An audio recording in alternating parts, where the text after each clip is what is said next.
This is another iROAR podcast.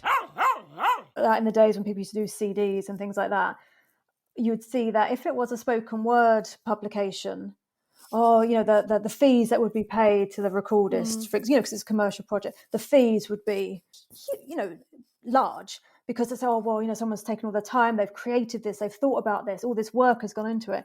And then they would do something similar with wildlife. They'd be like, it's just, it's just a fox. I mean, it's not the same. And yet they forget that the recordist has spent years planning this recording.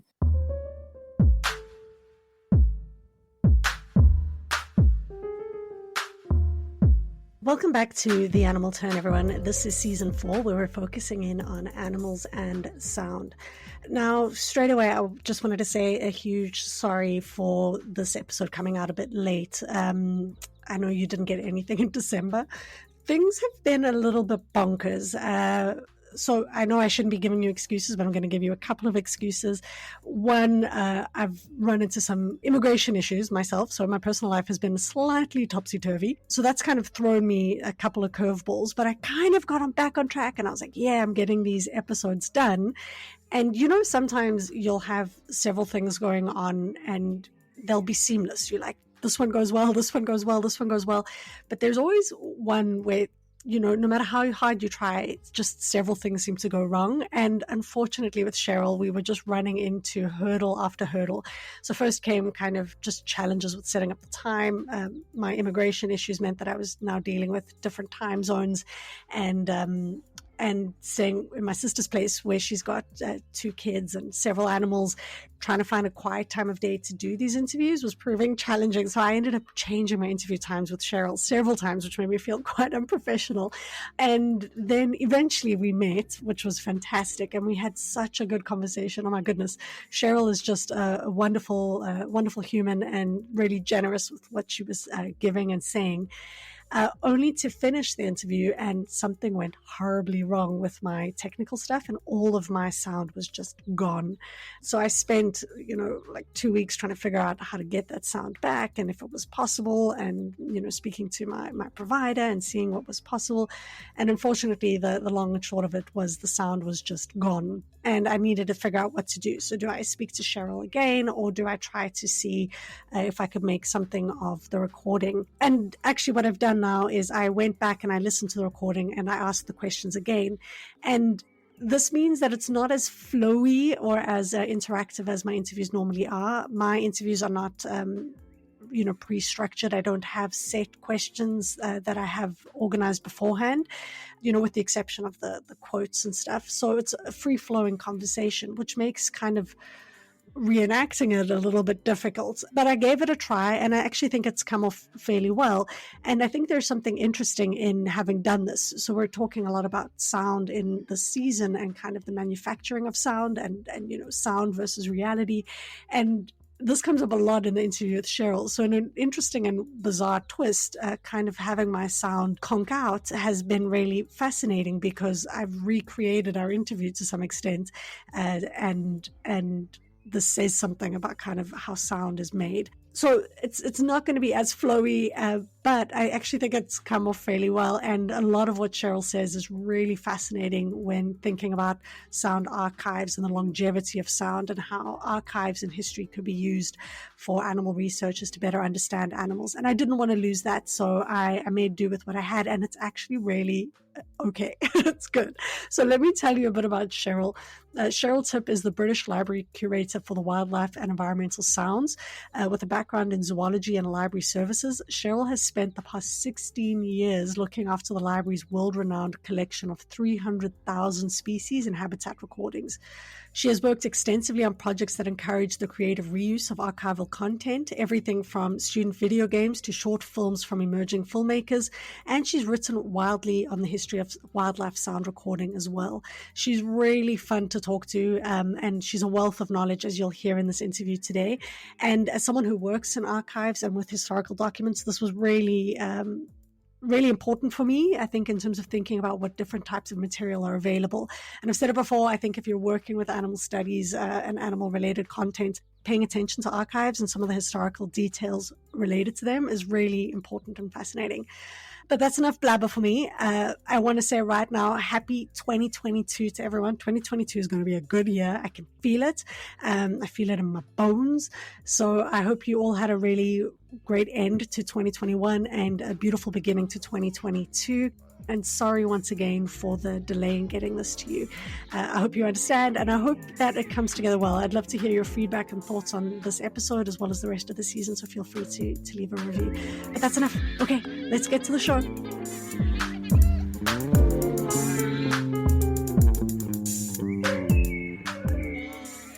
Hi, Cheryl. Hi, Cheryl. Welcome to the Animal Tone podcast. Hi, thanks for having me. Yeah, this has been a bit of a runaround getting this interview set up. I thank you for dealing with all my numerous emails and for being so gracious with being here today, because we've got really different timelines happening at the moment. It's 5 a.m. for me, and Oh God. no, but it's actually really great. I feel much better about this because I realized that I needed to get up really early because there's a lot going on in the house here. I'm staying over at my sister's at the moment, and there are kids and animals. And this time of the morning, everything is really, really quiet, which is fantastic. So it just kind of helps me to keep things a bit in check and to keep things quiet, which is, well, yeah, it's good for me. It works for me. Wow, well, thank you. God, I didn't realize it was 5 a.m. I'm lucky. I've had my lunch, and it's 1 p.m. here, and I'm just like, this is great. But God. I actually really enjoy the mornings. I wake up early anyway, so don't even worry about it. I'm a morning person for sure. But you'd make a really good wildlife sound recordist. If you can get up at 3 a.m., this is the time that they get up. So you could start a new hobby. That's a great idea. Maybe I should just get out there and do it. I would completely love morning hikes and doing that kind of stuff. So that sounds amazing, actually. So before we get into the focus of today's episode, which is going to be on sound archives, perhaps we could start with talking a little bit about you and some of the work that you do. Sure. So my name is Cheryl Tipp, and I'm curator of wildlife and environmental sounds at the British Library. I've been in that role now for 16 years, I think. So yeah, it must be about 16 years. And I have responsibility for looking after the recordings that we have in the archive, in the wildlife section of the sound archive, because it's a much broader sound archive than just wildlife and environmental sounds. We cover music and spoken word, and drama and literature and things like that. But I look after the wildlife material. And so currently we have about 300,000 wildlife and environmental sounds that are catalogued. So they've been in the collection for a while, been digitized, catalogued, or some of them are born digital. But then I'm also looking to expand on the archive as well. So it's very much a living archive. It's not something that's kind of fixed, and we're just working through it and then it will be job done and that's it. It's constantly. I've got some tapes coming tomorrow, hopefully, some 1/4-inch tapes coming from someone, so we've just digitized a load of 1/4-inch tapes and we've now got another 100 coming. So it's constantly doing that. So I'm looking after the material we have, trying to get new material, and then also working on things like the access and interpretation. And yeah, it's a very, very broad role, really, which is good because it's not boring. Well, clearly I chose the right person to talk to then today about sound archives, because I spent some time in the archives the other day, and it's incredible. I was genuinely flabbergasted by how much there's and how fun it is to listen to some of these different sound recordings. So how did you come to work in the sound archives? Is this something you studied, and why the focus on wildlife recordings? Well, my first degree was in zoology. So I've always loved natural history. I never thought I would end up working somewhere like this. I didn't think I'd end up working with sound because I was more interested in sort of population biology, surveying, and things like that. And so I did my bachelor's degree. Mm-hmm. And then I didn't want to go further into research because I just wanted to get a job and get some money because I was tired of having no money. Yeah, so I thought just to have a break and I'll go and get a job. And so I worked in a public library for a while, and I didn't want to stay there because because I thought I'd just have it as a break. And then a job came up in the wildlife section in the sound archive that a friend of mine saw, and it combined, you needed the background in zoology and the interest in natural history, but Wow, also perfect. I know that was a tick. And then the experience of working in a library. And I was like, well, I'm doing that and I've got this degree. So I applied for it, and I'd been going through applying for different institutions in London, like Natural History Museum, other ones, and I was getting nowhere. And I thought, the British Library, they're not going to take me. I don't have the experience. It's not going to work. So I applied and I got an interview, but I thought, I'm never going to get this. So I went in, I was so relaxed because I thought, I'm not going to get it. And so there was no nerves or anything. And then I didn't hear anything. I thought, that's it. I'll chalk it up to experience. And then they called and was like, we'd like to offer you the job. Like, oh God, what did I lie? What did I say in this thing? I just thought this is never going to happen. So yeah, that's how I started, just as like the assistant really to the curator, just doing like the admin, doing some cataloguing, doing things like that. But then the curator at the time, she left about 6 weeks after I joined, quite suddenly. She just went, and I'd only been learning sort of as and when needed. She wasn't preparing me to take over. She just as and when I needed to know things.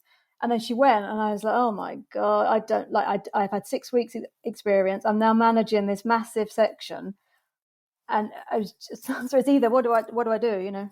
Can I do this, or can I not? Can I cope with this?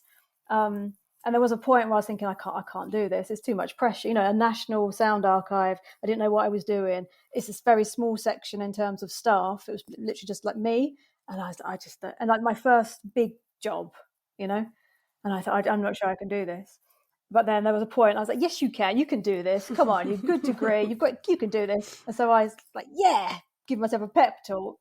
And then, so 16 years later, so I survived. Wow, that's amazing. That's really, that's really amazing. And I think it's a solid testament to showing how, if you see an opportunity and you're interested in it, just try. I think so often we come across opportunities, whether it's for scholarships or for, things we want to do. And we think, oh, that Yeah. sounds amazing, but I'm just not good enough or qualified enough. And we kind of exclude ourselves from the running before we've even tried, right? Exactly. I mean, and I hadn't done any bioacoustics at university, not really. I was, like I said, I was focused on population biology. I really liked evolution. I didn't do any sound work. So the only sounds that I could recognize were ones that I knew anyway, because of just my interest in natural history, but I didn't study it. And then I'm having to work, with researchers all over the world who are proper bioacousticians. And, I'm feeling like such a fraud, sitting there thinking I couldn't even pronounce some of the bird names, because I just wasn't familiar with them. So I literally, it was like a baptism of fire. It was just, I had to learn so quickly. I was like, come on. Amazing. Absolutely amazing. And I think a lot of people could probably relate to those kind of feelings of imposter syndrome, but chances are you actually brought a lot there, in your not knowing, you were probably asking really interesting questions, and what a great way to learn. Like, what a great way to learn from some of the greats about about animals. What are some of the early recordings that you came across and sounds that kind of surprised you? I remember one of them, which was the sound of a haddock. So the swim bladder of a haddock, the sound it made in water. And I didn't know that fish made sounds, and someone said, oh, you've got this recording to look after. It's a recording of a male haddock.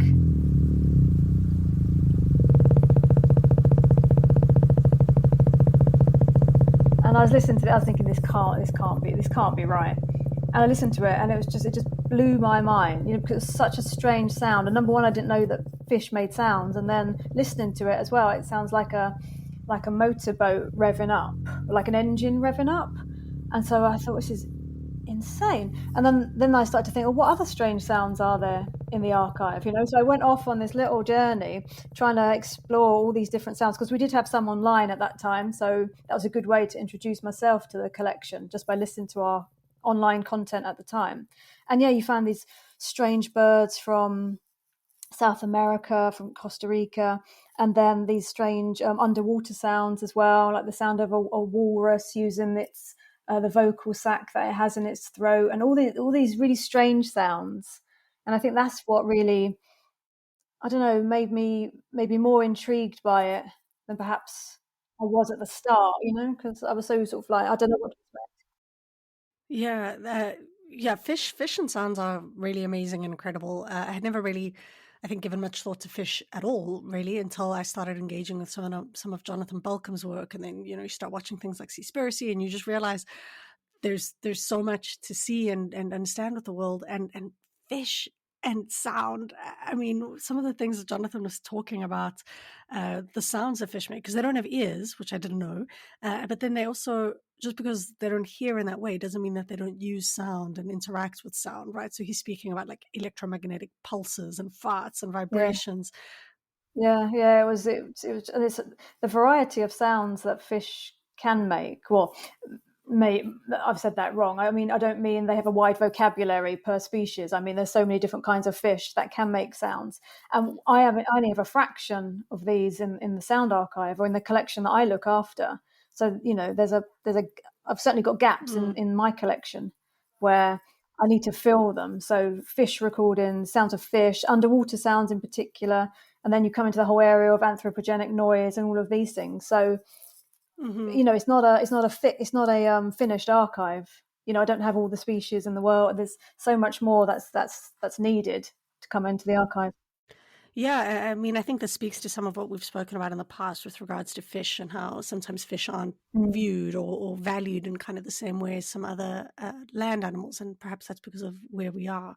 But as I mentioned earlier, I spent some time on the archives, and they are fascinating. There is so much there, and of course, there's a lot to be added. But what was really interesting for me, and this is probably as a result Yeah. of my own research interests, is what was not in the archives.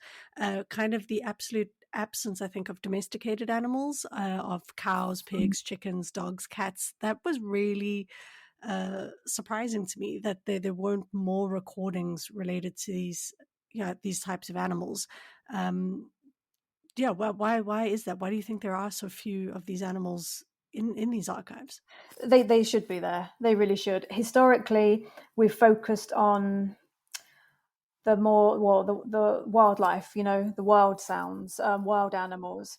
But there is a lot of research going into the sounds that domesticated animals make as well, and the emotional context of those sounds. And I think also you don't, we don't have many dogs barking, or the big or cats. We don't have many cats or rabbits.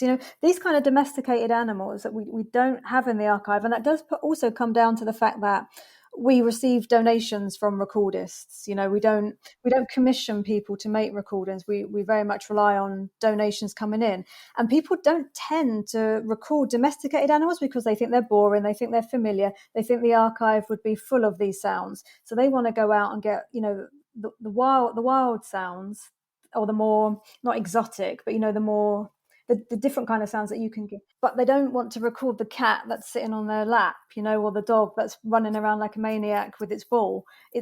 We don't have those recordings. And I was tempted at one point to do some kind of call out, and say to people, record the sounds of your pets, or go to the farm, or do these kind of other domesticated sounds. I haven't got around to doing that yet, because I'm just trying to work like the logistics. Yeah, yeah. You mentioned dogs there, and I definitely think I came across sounds of a pair of dogs, and they were fighting or playing or something like that, which was really interesting to Yeah. hear. But yeah, it really is interesting to think about what recordings are included versus those that are excluded, right? Because there is a power dynamic there. There's something there in terms of how different voices and different sounds are valued.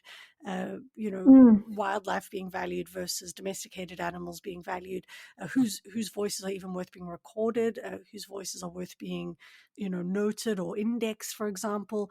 Yeah, so I don't know. That's just, to me, it says something. The fact that domesticated animals aren't in these archives is really fascinating, and tells us something about how animals are Mhm. valued. Oh, no, I completely see what you mean. Completely. The approach that I take, and I think also my fellow curatorial colleagues as well, where we see it as, it's not our place to decide what content should be coming in terms of its context or its meaning. We decide, it has to fall into our collecting remit. So for me, wildlife and environmental sounds from all over the world. It's as broad as that. The criteria I place on what comes into the archive, I mean, I don't look at, say if someone sent in a bunch of British recordings and I say, oh, I've got enough of those, I don't want these, or maybe from a part of the world where I think no one's interested in that. I don't make those kinds of decisions. It's based on the format. So the only time I would probably turn down a collection would be if it was common species that we have a lot of, but the quality is really, really bad. Do you see what I mean? So, because I'm thinking about the longevity of the recordings and how they can be reused. So, from an archival point of view, and if they're really, really bad quality, look at this, look at the cat. That's Felix. Perfect. Can you come to the hello. microphone and make a sound for me? It would.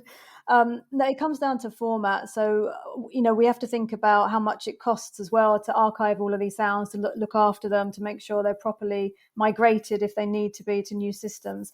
And we don't want to kind of clog up the archive with content that is of limited use, if that makes sense. So if I have a really poor recording of a blackbird, for example, and it's 5 miles in the distance and it's drowned out by cars and it's an MP3, the potential reuse. There's a lot that goes into, I think, managing sound and thinking about what sound is valued, both in terms of, its quality.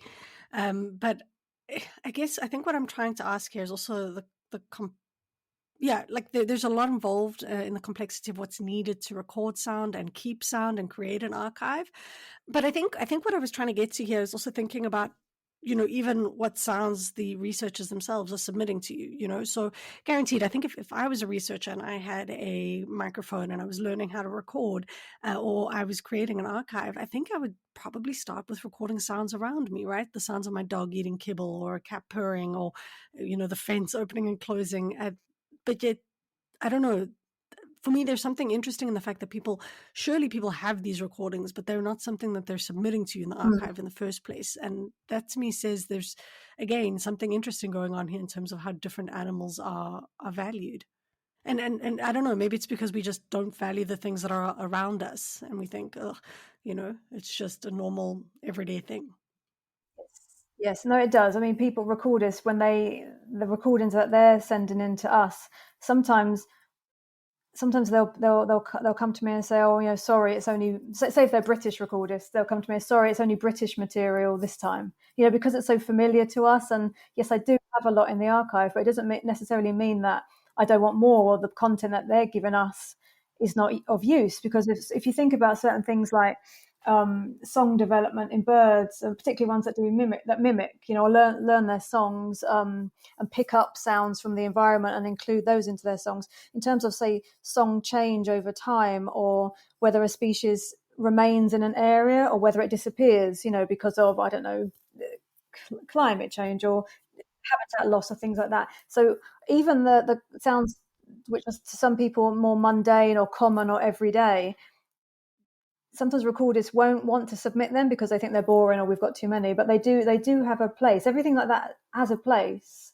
It's the same with, they won't record their cats or their dogs or their hamsters or whatever, because they're like, oh, no one wants that. I'm going to wait till I go abroad, and then I'm going to make these recordings, in a rainforest. I think it's a common thing. You live in a city and you don't go and visit your own tourist sites or the things that you have just around your corner, but you stay abroad for a year, and all of a sudden you make sure that you go everywhere and you see everything.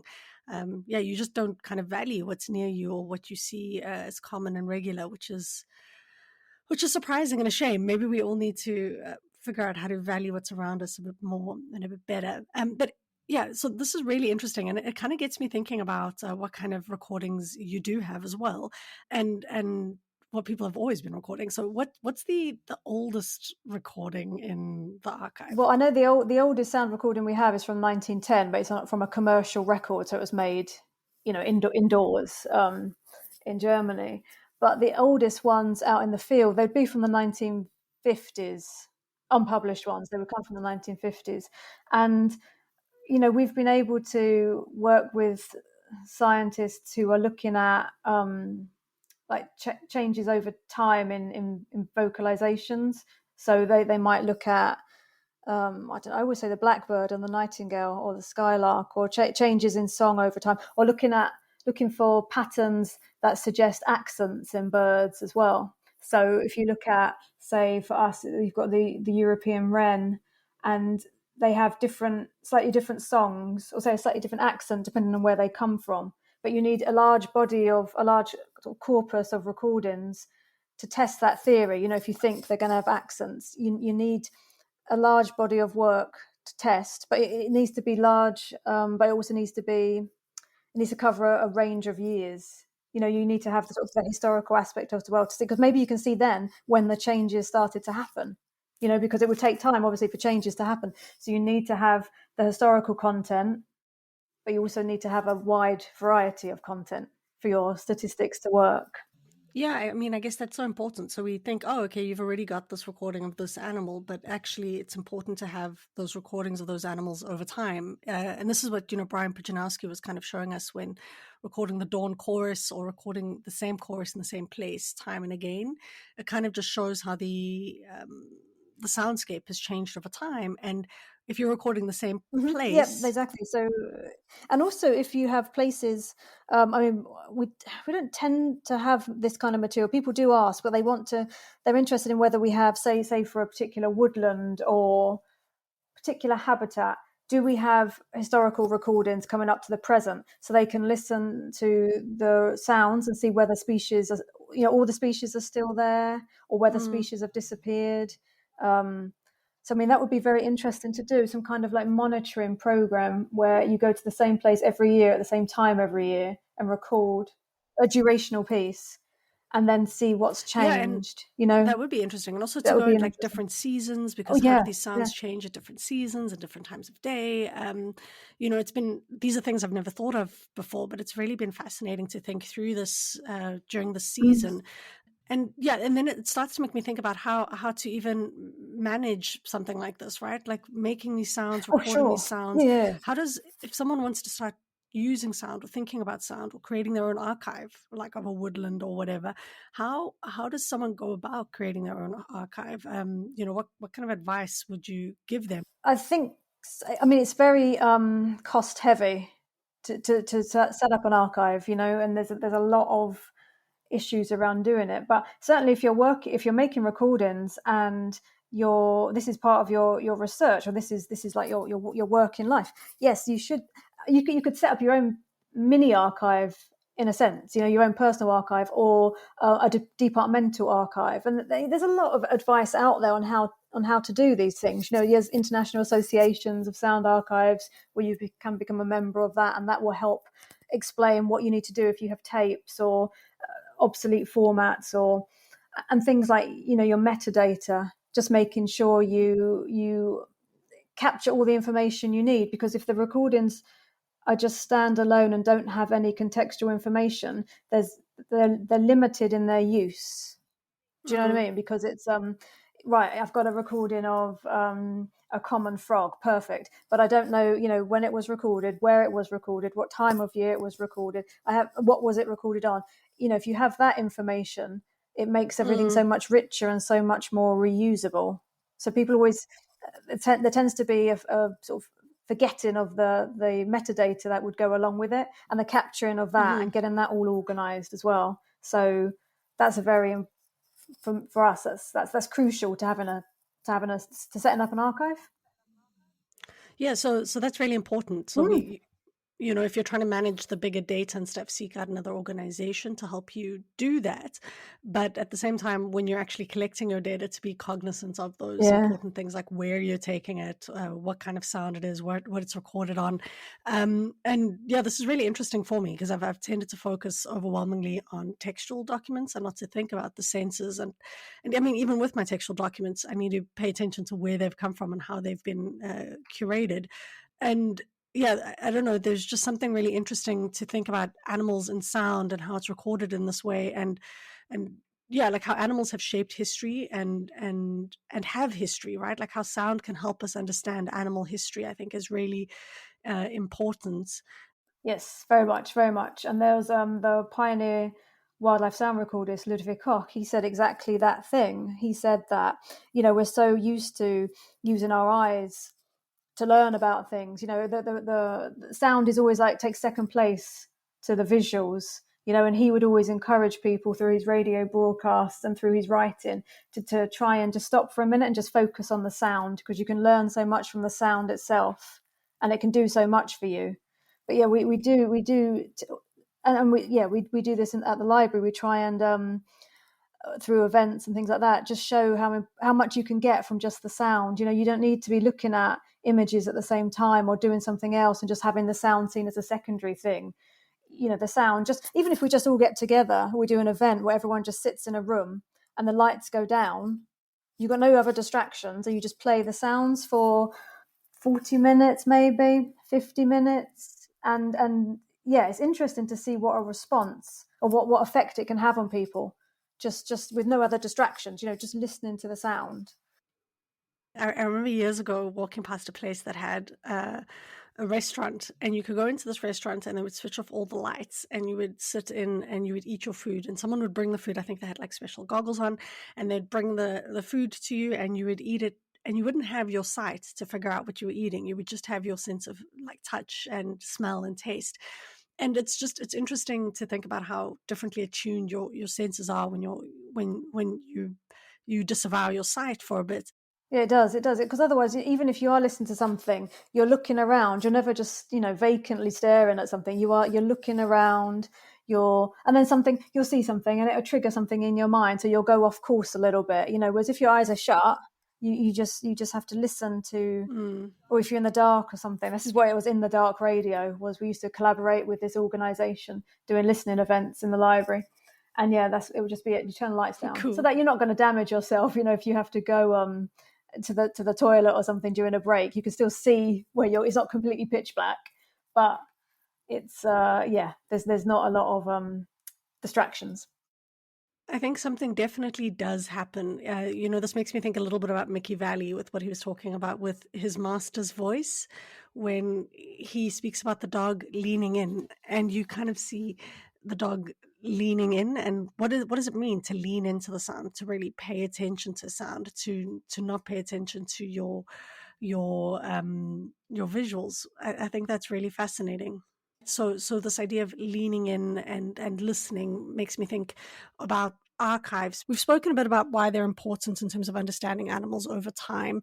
How could researchers who are interested in animal studies and have kind of a keen focus on animals or different animal populations use archives? Why should archives be a place that researchers consult if they're interested in animals?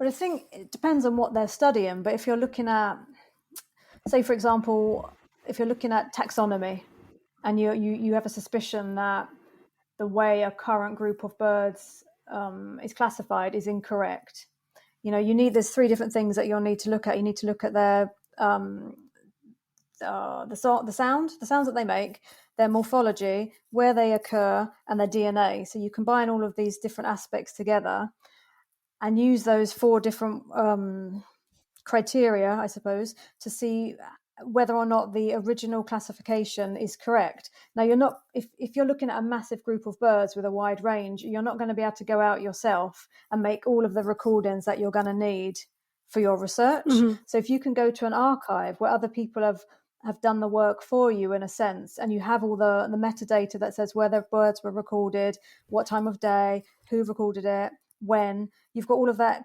information that you can then run your analyses on and combine that with your other data that you're collecting, and then look at it to see whether or not the birds are actually classified in the right way, or whether there is a previously unknown species within that group of birds Mm-hmm. that people didn't know about before because they weren't looking at the DNA, for example. That's a relatively new tool. Tool, yeah. Mm-hmm.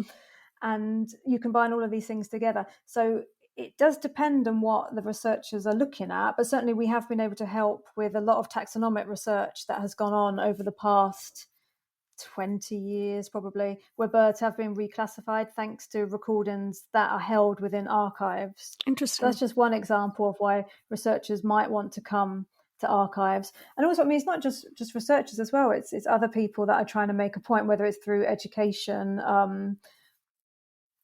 teaching children. There's all these different ways in which our archive is used and can be used, which which means that we want to have as big an archive as possible, because we're never really sure what people are going to want to do with the archive, even like now or in the future. So to have as wide a collection as possible, which is why we're not too subjective when it comes to accepting material, because we never know what people are going to want in the future. So we try to keep it as broad as possible, so that, and catalogue it as quickly as possible and as well as possible, so that people can go to the catalogue and find what they want, and then, you know, access the content. And how easy is it to kind of use these sounds? So let's say I am interested in maybe understanding the relationships of specific animals or how humans relate to them. And perhaps that's also something we could talk a bit about, is the absence of humans in some of these recordings. But how accessible is this? So I go to the British Library of Sounds. How easy is it for me to use them? Because this is something I'm almost always filled with dread in today's world. I don't want to steal anything from anyone, and sometimes we very easily just right click, copy, and take. And this is maybe something to talk a bit about, like as a researcher is trying to be true to the person who's made it and stuff. Can I just use these materials? How do I understand whether I can or can't use the recording? Yeah, because copyright is a thing that we're very aware of working in a sound archive. So when material comes into the archive, we will ask the recordist how they would like their sounds used. So the basic would be for research purposes only, you know, because they're still the copyright holder. They made the recording, it's going to be theirs for the next 70 years, or depending on which country you live, what your copyright law is, but they still own the copyright. And I found it quite a lot over the years where people think that just because it's a wildlife sound with no sort of human element within the sound, there's no copyright. You know, you can just use it because it's just, you know, a bee or, you know, whatever the recording is, but there is still a copyright there. So most of the recordings in the archive are still within copyright. Most of them can be used for research purposes. Many of them can be used for non-commercial purposes. And then when you start going into the commercial side of things, that's where we normally have to put people in touch with the copyright holder. But one good thing that is coming, and we've always been, because so much of our content was analog, it hadn't been digitized. I mean, we had thousands and thousands, tens of thousands of recordings that hadn't been digitized. Making that available on the web was, you couldn't do it, you know, because they're locked up in these tapes, and it takes a long time to digitize as well, because you do it in real time. So if you've got 8,000 tapes to do and one engineer, it's going to take a long time. So we've just finished. Well, we're coming towards the end of a 5-year digitization project within the library called Unlocking Our Sound Heritage, and one aspect of that is building a much better website, so content as much as possible that's cleared can go onto the website and be made available for download under a Creative Commons license. Fascinating. An open, more of an open license and a non-commercial open license. So at least researchers can preview the recordings on our website to see whether or not they're suitable for their work. Then they can download the recordings from the website. So it cuts us out in a way. You don't have to wait for us to go down to the basements to get the tapes, to give them to an engineer who's also going to be working on all other kinds of material, wait for them to digitize, then send them over somehow. You know, it'd be a much more immediate thing, because when we've wanted to do it for a long time anyway, put more content online or make it more available, but we are confined by copyright law. So is historical material, I'm guessing the copyright, when you've got material from someone who you didn't necessarily speak to, how do you navigate copyright? Like, is it still under the 70-year rule, or? Yeah, it would be. It used to be 50 years, but then they extended it, certainly in the UK, to 70 years. So we don't have much that's in the public domain. It would be some of the very, very early material from some of the commercial discs that we have. So I think anything sort of pre-1950s, would be in the public domain. So again, we'll put that online once it's digitized, and it would be as fully open license as you can get, you know, because it's in the public domain. But the other material, we just have to apply just the standard copyright law. You said something interesting there, though, that people just assume because it's a sound of an animal, there is no copyright. And I think there's something fascinating going on under the surface there. And maybe I'm reading too much into it. I think people maybe it's part of internet culture, right? Like people right click and copy pictures online all the time. I think the web kind of gives the illusion of everything is available and everything is open. So my husband's a photographer, and this has been something I've learned firsthand. Is like sometimes he'll be online and he'll see his photo on another person's website, and people just see it and they think, oh, I can just take it, and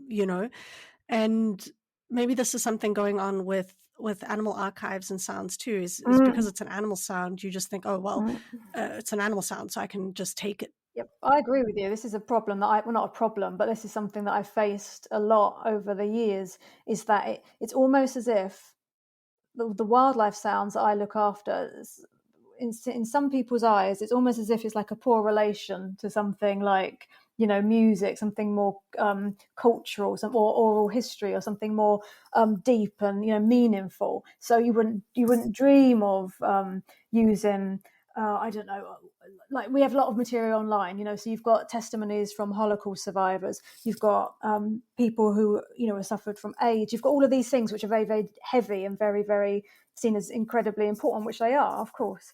But when it comes to the wild, people think, oh, it's just a bird. I could just use that. It's just a bird.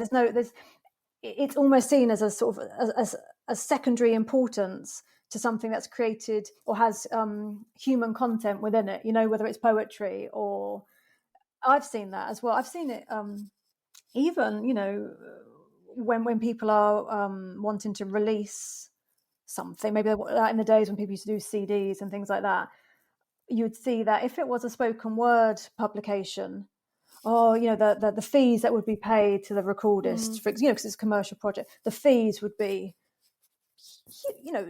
large, because it's, someone's taken all the time, they've created this, they've thought about this, all this work has gone into it, and then they would do something similar with wildlife. They'd be like, oh well, it's just it's just a fox. I mean, it's not the same, and yet they forget that the recordist has maybe has spent years planning this recording. So it's looking a little bit at the recordist rather than the animal. I mean, there are two sides there, but yeah, it's as if that it's not seen as important, and so it's not as worthy of being treated in the same way as something which is voice based.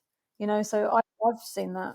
Yeah, I think that's so important. So there are like two different sets of evaluations going on there. One, I think, a lack of an appreciation that these recordings are actually made. They're created. They're not just natural artifacts. Yes. Someone has spent time going out, making them, collecting this, Yes. these sounds, editing it. Working with this podcast, I've learned a great deal of, sound takes time, and like you mentioned earlier, it might be distorted. So there's a different valuation of how things are made and curated, and an idea that wildlife sounds are actually made. They're not just natural. But then I think a second valuation going on there about how animals' voices are valued as and commercialized, versus other kinds of sounds. So whether it's music or an animal sound, yeah. So I think there are two different kinds of valuations happening there. Exactly.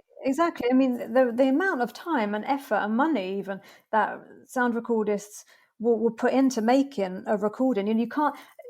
It's very different. If you're recording, I don't know, a poet, for example, you set the time, don't you? You set the location. They come with their poem. You push record. They read their poem. They leave. With wildlife, you can't just turn up with your stuff and say, right, I'm ready. Okay, so you can sing for me now. I'm ready. It's so much harder when it comes to wildlife. If you want to capture that meaningful recording or capture some kind of vocabulary, some kind of call or song that is quite a rarity, and you've had to wait for a very particular time of year, and you've done 3 seasons beforehand of just observing, the amount of time and effort that is put into it when it comes to wildlife, it can be easily dismissed as, oh, well, it's just a bird, you've just gone out there and recorded. But the effort, it can be just the same as someone writing a novel, the amount of time that's put into it and effort and thought, and yet it's seen sometimes as being of secondary importance to something that's created. Yeah, that's definitely something I've learned so far in this season is that people who do sound really take it seriously, and it takes a lot of time and it takes a lot of infrastructure, and it's certainly something that's made. And this has also come up in several of the interviews so far, is kind of the place of the human in these recordings. Mm-hmm. So, and I wonder to what extent this plays into this, is how humans are kind of wiped clean from these recordings. um you know Humans are not really present. The sound of the jackets or the sound of humans talking, you don't hear that in these natural sound recordings. And I want to know what you think a bit about that. Yeah, it does. It does. I mean, I understand why, because they're trying to make, or certainly for, say, for wildlife sound recorders who are making recordings that they then want to be reused for maybe research or whatever. They're hiding themselves away because they don't want the birds, or say birds, but whatever animal you're recording, to be distracted. So in the one sense, they're trying to be as quiet as possible and as hidden as possible, because they don't want they want the bird or the animal to act naturally. So you don't want them running around or making lots of noise. And also, say you're going to analyze the vocalizations. You want it to be as clean as possible. You don't want to hear, like the mic moving. You don't want a big bang in the middle of it, because you want that clean recording to analyze it properly. But then they do remove themselves from the recording. It is a sort of like sanitizing, so they might stop the recording if there's a plane coming over. So if you're trying to capture an accurate picture of what's happening, you want to keep the plane in there, you want to keep the horn in there. But then at the same time, they still that idea of trying to create, the beautiful, pristine recording of nature, without our involvement, which, yeah, it's not an accurate depiction, is it, of the space? But I suppose they're thinking about it, how they want the sounds to be, what is the purpose of their recording, and how they want the sounds to be reused in the future. I suppose they think about it like that. Yeah, but I do think that that's really important, is every time you remove the crinkle of a jacket or the sound of the plane, you're creating an idea of nature that perhaps doesn't even exist anymore. This is something that I think documentaries have been critiqued for, is also removing, showing kind of this nature that's pristine and untouched.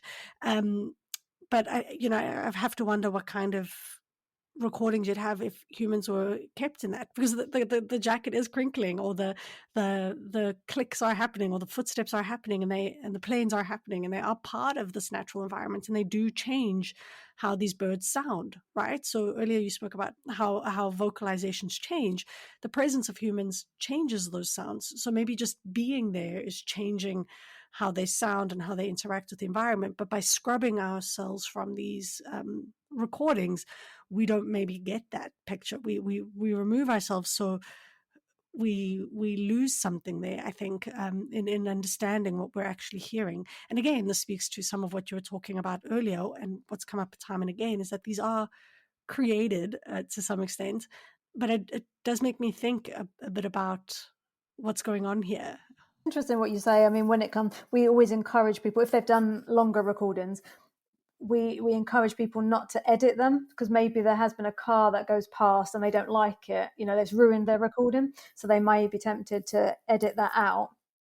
Whereas we discourage that, because we want it in its purest form. And when recordings come into the archive, we don't, maybe they're analog and we're digitizing them, we won't alter anything, we don't chop out parts, because you want to keep, certainly, so if it's a bird, for example, the spacing in between the different songs, you want that to stay as it should be. So even if you've got a massive bang in the middle of it, you don't edit that out, because then that affects the duration between the strophes. So you want to keep that in. You don't want to edit it. So we do encourage not to filter your work either, not to filter the recordings, because that then has an impact as well. If you're trying to analyze, if a researcher is trying to analyze the recordings, don't touch it. We'll have a master, and that's just as is. And then if you want to use it for publication or radio or whatever, then you can filter, then you can edit. But what comes into the archive, we want it to be like the master, untouched, unedited file of recording. That's what we want. I mean, this was something that came up a lot in the last season on Animals in the Urban, was just how much, and that's actually what got me interested in some of having a season on sound, is how much animals' sounds in cities are changing. and in and around cities in response to human sounds, right? Because we make sounds and they get quieter or louder in kind of response to us. So I think this relates primarily to birds, but also to a variety of other animals. Yeah, I've read about it in birds, and also I think amphibians as well. They change the pitch, depending on what other sounds are around them, so that they can be heard. Certainly, yeah, birds in cities, I think the pitch has gone higher than birds in the wild or in more quieter places, so that they can be heard above the sort of like the hum, sort of the traffic hum or just the general noise that we make as people. Yeah, and animals really do make incredible noises. So this was one of the joys of spending time on the archives, was actually listening to just some of these noises because they are surprising. So we spoke about the haddock earlier, and I came across a sound of a wolf, which was just incredible. It just cut through everything. There's something really special about a wolf howl, which I guess is why it has so much significance in our imaginations too.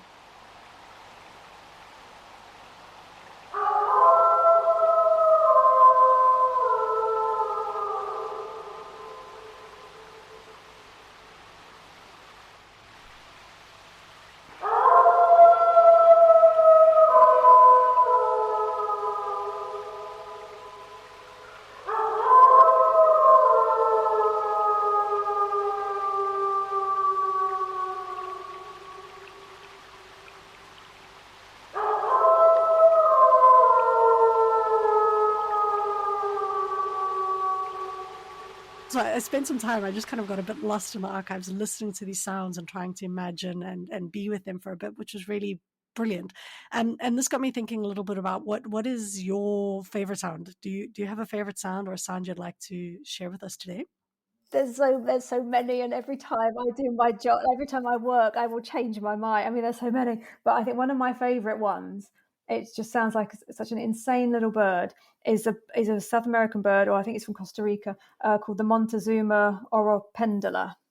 So it's this bird, and it does, the male sits on a branch. So during the mating season or the breeding season, trying to attract a mate, and he'll sit on the branch and he makes this crazy little sound as he flips himself upside down and sticks his tail in the air, and it's just this really weird, like bubbling.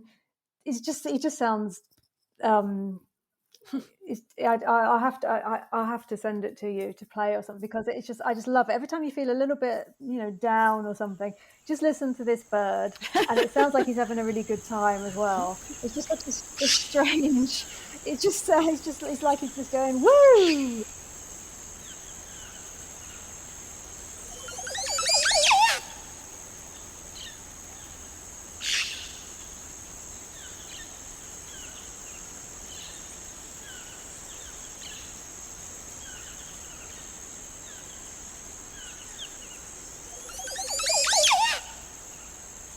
So it's such a strange bird, but I love that. But then there are other ones, like the sounds of tadpoles eating dandelion leaves, and they just sound like they're just munching away in the water. Or gibbons singing, so many different ones, or the underwater pond, the pond sounds. Yeah, I think Brian Pijanowski played some sounds of gibbons, and it was really amazing the sounds they make. And I love the sounds of animals eating. I think I've said before, one of my favorite sounds in the world is lioness eating kibble, It just the really yum yum is. yum. It's so good. Um, Yeah. yeah, I love the They're sound of animals enjoying eating. it. They're there, just like mum, mum, mum, mum, mum, mum, mum, mum, mum. They're just really enjoying their dandelion. And then you've got the bird who's just swinging on his branch, just going blah, blah, blah. That's the sound it makes. Yeah, animal sounds, there is so much joy in listening to them. And that makes me think then, these are really fun sounds that kind of make us feel good. There's something, I don't know, whimsical about some of these sounds. Oh yeah. Do you find that there's a bias towards only including good sounds or happy sounds, or do you also They're have normally bad the sounds or more ugly sort of, sounds I don't included say in the happy archive? sounds, but the ones where they're not fight. Or we do have recordings of animals like fighting with each other, or the alarm calls, and sometimes they sound really, really unhappy, so it's those kinds of sounds. But then there are also sounds that just don't sound very nice. So if you're used to listening to I don't know, lovely skylark, a nightingale, and it's also beautiful. And then you might listen to some other kind of animal where it's not such a nice sound, not such a pleasing sound. So there are those, but that's all very subjective as well. Those kinds of sounds. Yeah, it's fun to listen, and it is subjective, right? I mean, it's also based on our own cultures and stuff as humans, and you've got to wonder kind of what sounds animals themselves enjoy hearing. But yeah, I just think it's interesting to think through also like the bad sounds, like what does it sound like when they're angry at each other, or how do we even discern those types of sounds? Because I don't know, maybe this speaks a bit back to some of what came up with, talking to Carl Safina, for example, about the idea of beauty. He spoke about how green and blue are these fundamental kind of signs of beauty for a variety of animals. And yeah, maybe there's some sort of commonality as well in terms of ugliness, and our bias to not include ugly. But anyway, those sounds of animals munching, and there is something just joyful. It just really is happy, and it makes me feel happy. And yeah, there's so much value, I think, in listening to animals, like actually listening to and wondering why we smile at those sounds and what that all means. It is joyful. Yes, it is. I find it incredibly joyful. Yeah, but perhaps now we can switch gears. We're nearing the end of the interview now, and it's time to hear your quote. So could you tell us who your quote is by? And just tell us your quote. It's not very profound. It's not very cerebral, but it sums up the life of a wildlife sound recordist. So it comes from a 1938 publication, a sound book called Animal Language, that was written by the evolutionary biologist Julian Huxley, and the sound recordings were made by the wildlife sound recordist Ludwig Koch. And they went around two separate zoos in the UK. Excuse me. So they went to London Zoo and Whipsnade Zoo to record camels and tapirs and other animals, and they wanted to focus on why animals communicate and how they communicate. So they made this sound book with 2 discs, and in the book, Julian Huxley writes about this experience that Ludwig Koch had while trying to record the wolves at Whipsnade Zoo. So what Huxley wrote: the wolf pack at Whipsnade can only be described as disobliging. As the headkeeper explained, the wolves usually start their concerted howling when they hear a particular siren, which goes at 5 each afternoon. But when the microphone was put in position, the siren failed to elicit any response. The wolves looked towards Mr. Koch, who was standing by it with a sort of sly defiance, but remained entirely mute. And this but this is so typical for a wildlife sound recordist. You prepare, you go to your place, you set up the bird or whatever it is that's been vocalizing like crazy, and you turn on your microphone, and they just look at you as if to say, nope, I'm not doing this anymore. And they either fall silent or they fly away while they laugh at you. Yeah. Actually, at home, every time I want to record Linus or someone, and I swear this is some sort of phenomenon, Linus will be doing something, playing, making a sound, and I think I'm being very slick and sly, and I pull up my phone to record him, and the second my phone is out, he stops his behavior. Animals just know. They know that they're being observed. And yeah, and there's something interesting going on there with the zoo as well, because it means that the wolves are not just there, they're actually watching who's watching them, which is, yeah, it's really fascinating to think about. I like the idea of defiance. I like that they were like, you got me here, but I'm not gonna give you what you want right now. Yeah, they just, it's every wildlife sound recordist would have experienced something like this, where you're ready, you push the record button, and the subject that has been vocalizing, we'll do it like clockwork. As soon as you try and record, no, it's not gonna play. Fascinating. I mean, yeah, something must be going on. They must know, because it just happens too often. It just happens too often with too many animals. Yeah, they're obviously watching us too. Yeah, they must sense it. I mean, there's a sense that we've probably lost ourselves, but that they must know that you're trying to do something, and they just think, no, you can't. it's not a free for all. You can't have what you want all the time. We're not going to do it. So. Well, good for them. Good for, I mean, this is how animals assert themselves. And what a lovely, I think, what a lovely quote that also sums up some of what we've spoken about today. You know, some of the quandaries with recording sound, some of the tensions between the idea of nature and manufactured, right? Like these are wolves in a zoo, but also the agency of animals too, the agency that animals can choose to not respond, they can choose to not sound, that there is defiance. And yeah, this brings in all different dimensions of sound here, which I think is really fascinating, both the kind of labor that goes into making a sound by a recordist, but also that animals have agency and that they also have places in the world, right? Like where are you recording the sound matters as well as some of that metadata you were talking about earlier. So yeah, really, really fascinating quote. Thank you so much for sharing that. Yeah, I like things like that where it describes how the animals are behaving. It's a really good book. And I don't think he ever did record those. Oh, The interesting. wolves, I don't think he did. I'm thinking about what other animals were on that publication, and he recorded the camels and the tapir and some other. I don't think he ever did the wolves. Maybe they just stayed completely quiet and they weren't interested in the fame. Well, good for them. All right. Well, thank you so much again for all of your time.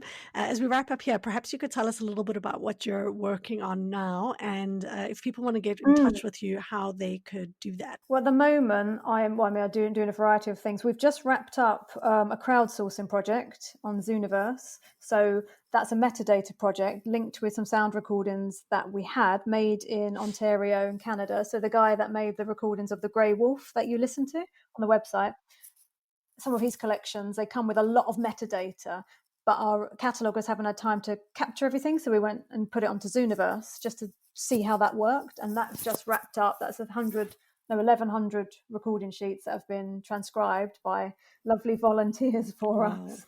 So that's great. That metadata can now go into the catalogue to enhance the catalogue records to make them more valuable. So I'm thinking about doing another one of those. Also working on an exhibition that's going to come at the library, an animals themed exhibition. Oh, That's cool. Yeah, I know, it's so exciting. I know, with my that would be 2023. So it takes a long while, but it's looking at how we have tried to understand the natural world over the past 2,000 years using science, art, and sound. So that's fascinating. That's taken up a lot of time. But it's really good. And yeah, just working on collections and just keeping things, just juggling all the time. In terms of people wanting to, if you're really keen on becoming a wildlife sound recordist and you want to find out more about that, there's an association called the Wildlife Sound Recording Society. It's an international association, and they are a really good source of information. If you want to learn about what kit to buy, techniques, if you want to be part of that community, start. Sorry, headphone just fell out. To just join with like-minded people to find out more. The Wildlife Sound Recording Society is a good one. Our new website, British Library Sounds, will hopefully be launching next year, late spring, hopefully, and that will have like tens of thousands of it's going to have content from all across the sound archive, but it will have 30, 40, 50,000 maybe wildlife and environmental sounds on there, most of which will be available under a Creative Commons license. So, cool. Feel free to explore. I mean, it's a big body of work to explore, and the quality won't always be incredible, because we will take recordings that aren't of top quality. So there'll be a lot of variety, but there'll be plenty there. And other sounds, like weather and water and habitat recordings and things like that. So I'm doing a lot of work getting these collections ready. And yeah, there should be a link to the collection guide for my area, which tells people a little bit more about the history of my area and what we have, which I think that will go into your show notes. I think, yeah, for sure. Yeah, I don't know if I'd recommend following me on Twitter at the moment because I barely do anything, so it might be quite boring. So I'm not sure, but I'm trying to get better at doing that. And the Sound and Vision blog as well. There's some quite nice. The British. I should send you the link for that. Yeah, British Library Sound and Vision blog, And again, I used to do a lot of blogging, and at the moment, I'm not doing so much. So again, Oh man, there's just too much to do. There's so much going on, and just too much to do. But thank you for. I was really in the zone at one point, and I was churning them out, and I was just on fire. And it all seems to have just like fizzled out, and it's a shame because I really like blogging, and I really like sharing the sounds with people and explain just giving context to some of the recordings. And I haven't done it for a long time, and it's very bad of me. No. And I need to sort myself out and do it. Oh, no, I think you're doing plenty. Looking at the size of your archive, everything is incredible. And it's been a real joy talking to you today. So thank you for all of the work you do, for kind of unpacking some of what sound archives are with us today, as well as how researchers who are interested in animal studies could use them in future. It's been an absolute pleasure talking to you today, and I hope that we speak again in future. So yeah, thank you so much. Thank you very much. I've really enjoyed it. It's flown by. Gosh.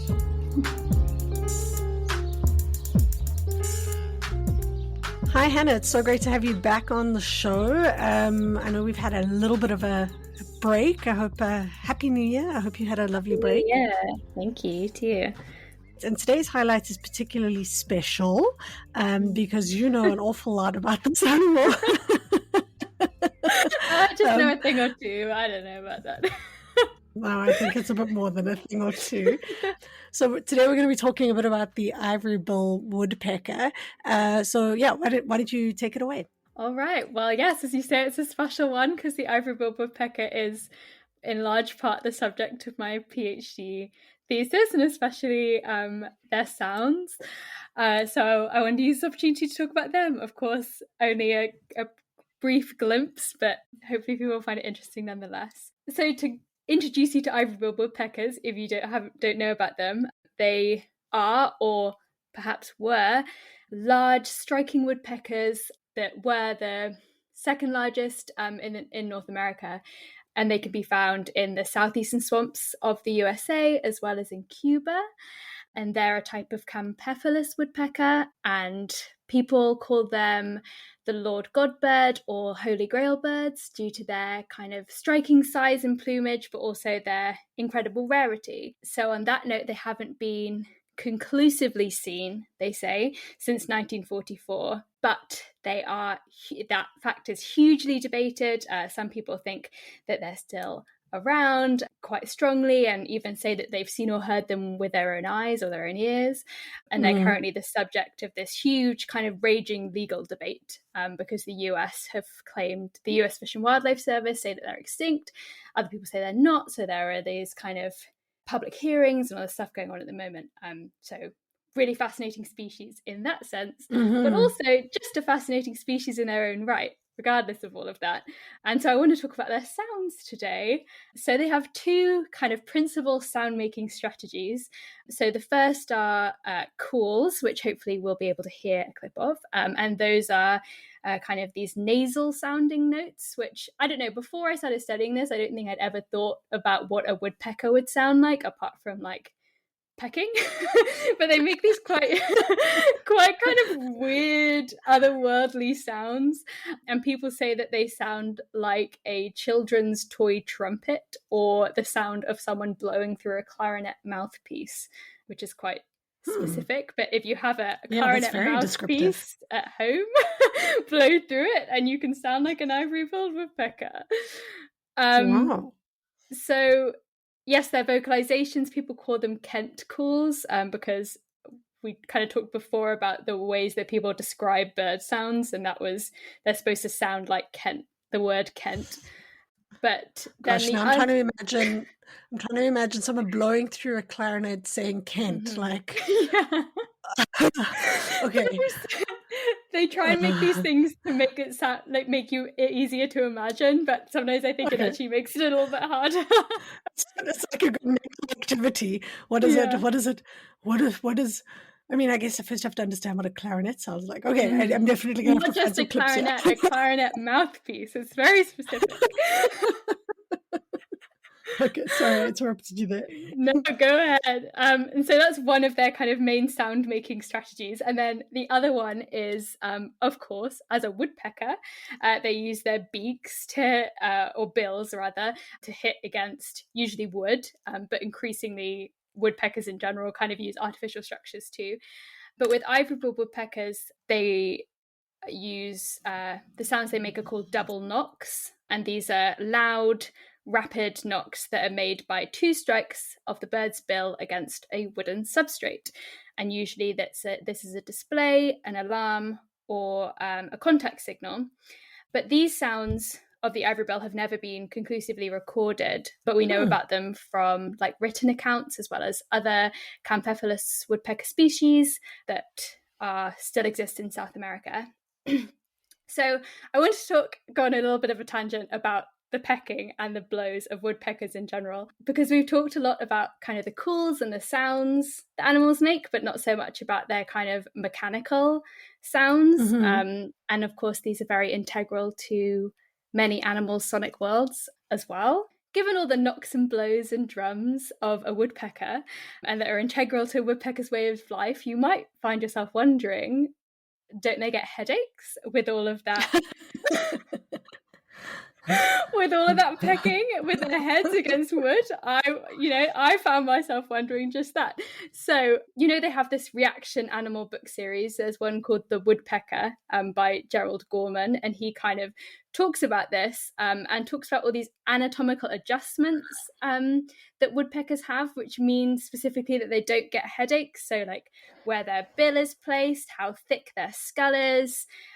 There's a special kind of fluid that is between a woodpecker's skull and its brain that absorbs the shock of it pecking, and all kinds of other things. And it's kind of has this flexible but hard bill, and so they don't get headaches. And there's been a lot of like biomimicry stuff to try and figure out how those kind of adjustments can be used to help people, and especially like American football players, not to get brain injuries. There was recently a paper in Social Studies of Science by Gregory Holland just about that and about the ethics of that. So that's really interesting. But anyway, that's too much of it. That's my tangent about woodpeckers and headaches.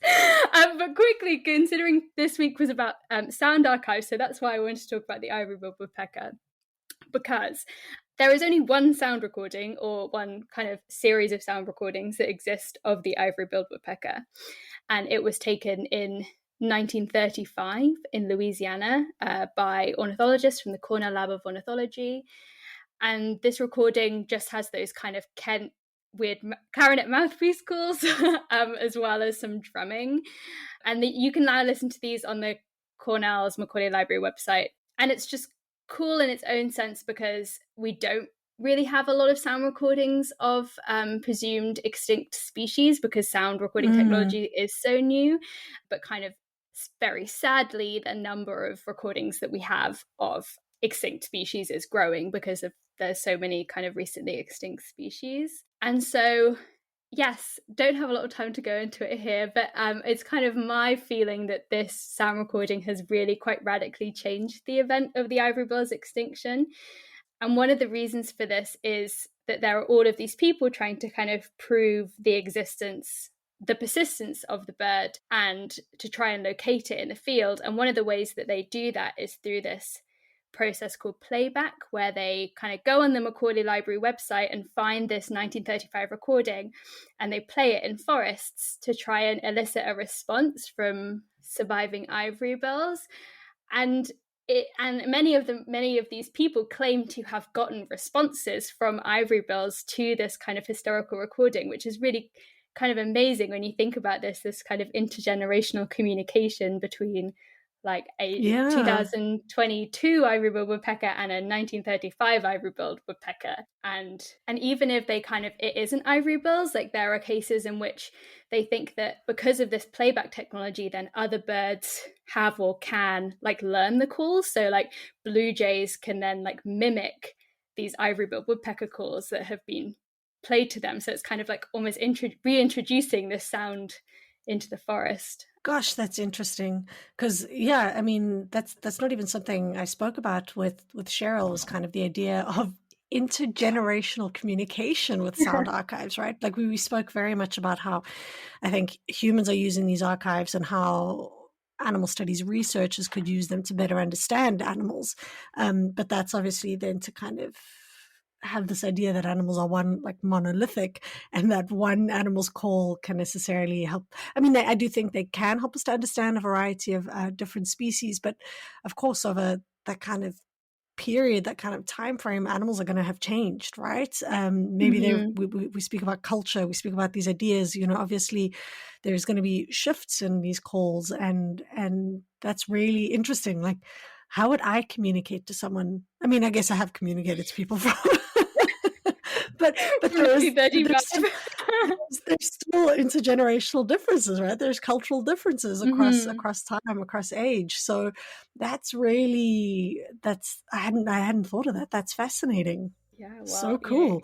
Keep an eye out. Hopefully I'll write a publication about it sometime soon. Yes, I will keep an eye out. I love the idea of a bird who doesn't get headaches and who can communicate across time. Definitely makes the ivory-bill woodpecker a cool animal to focus on for this highlight. Thank you again, Hannah, so much for the highlight.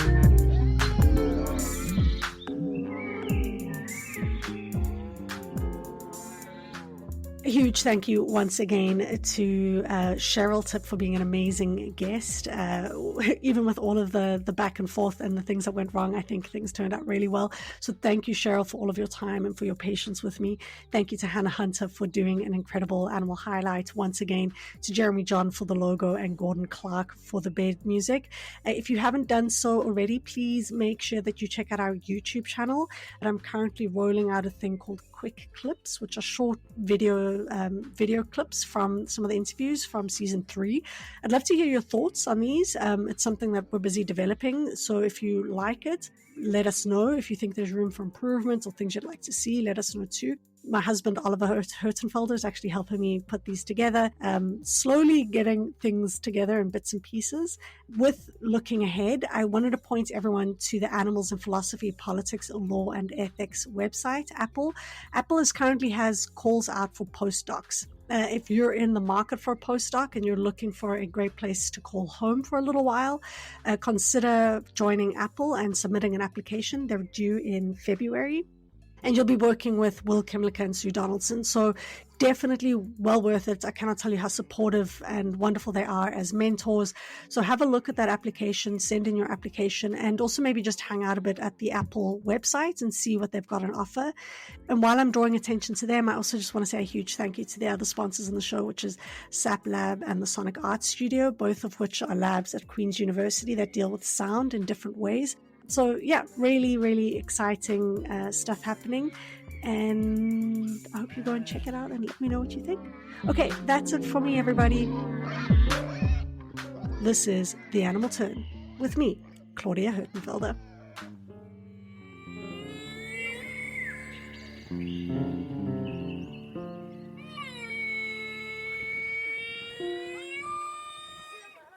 For more great iROAR podcasts, visit iROARpod.com. That's iROARpod.com.